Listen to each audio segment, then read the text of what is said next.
Hi, my name is Robert Chelle with Chelle Law, and my law firm assists physician assistants with employment contract issues. Today, I'm going to talk about what is occurrence-based insurance for a physician assistant. So, if you are a PA and you're working for an employer as maybe a physician-owned private practice, or maybe a small corporate-owned practice, you're going to have two types of insurance. Either there'll be a claims-made policy or an occurrence-based policy. So under a claims-made policy, a policy has to be in effect when the claim is actually made. So it's possible that when you leave an employer, you could get sued after the fact. So you would need what's called a tail policy that covers the gap in between the last day that you saw a patient for the employer and then the last day that somebody can sue you. So that's called the statute of limitations, and in most states it's 2 years. So if you had a claims-made policy, you do need to purchase tail insurance.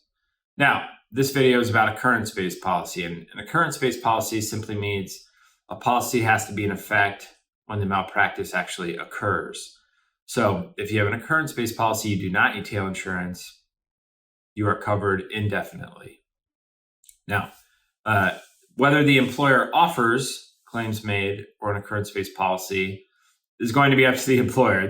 They generally are not going to give the option of one or the other to the PA. They're going to say, this is the coverage we offer. Now, a number of things to think about. One, an occurrence-based policy is around 1/3 more expensive per year than a claims-made policy.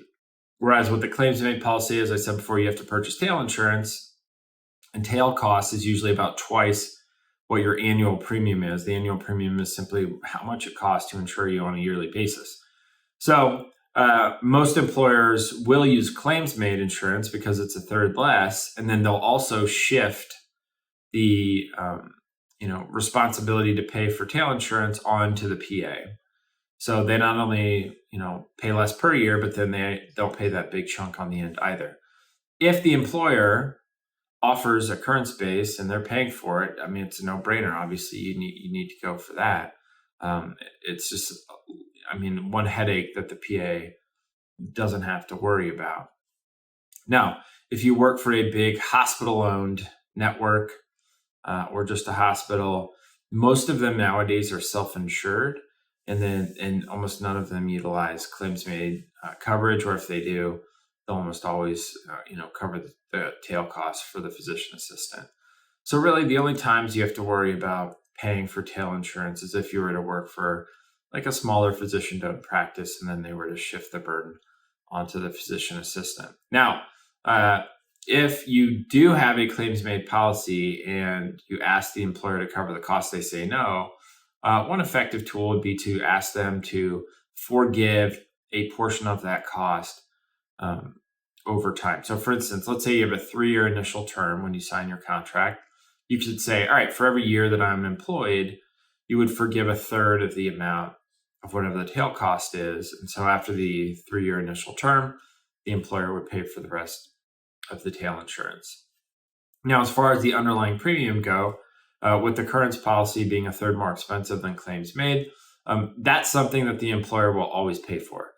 If you're a physician assistant and you're employed, you should absolutely never pay for your underlying premium. If you're working as an independent contractor, that's a different story. Most of the time, if you're working as an independent contractor, they're going to expect you to purchase your own tail insurance if you have a claims-made policy, in addition to paying for your underlying annual premium. So you kind of need to do a math equation of, all right, how long am I going to work for this employer? How much is my underlying premium? And then that can help you decide, all right, I should get an occurrence-based policy, or maybe claims-made makes more sense. I mean, if you're going to be short-term, an occurrence-based policy makes the most sense mathematically. So it's something to think about. If you have any questions about your employment agreement or malpractice insurance, feel free to call my law firm at the phone number listed below in the description, or you can reach us through our website, chellelaw.com. We release videos every single day, so please subscribe to the channel, like the video if you thought it was helpful, and I appreciate you watching. Thanks.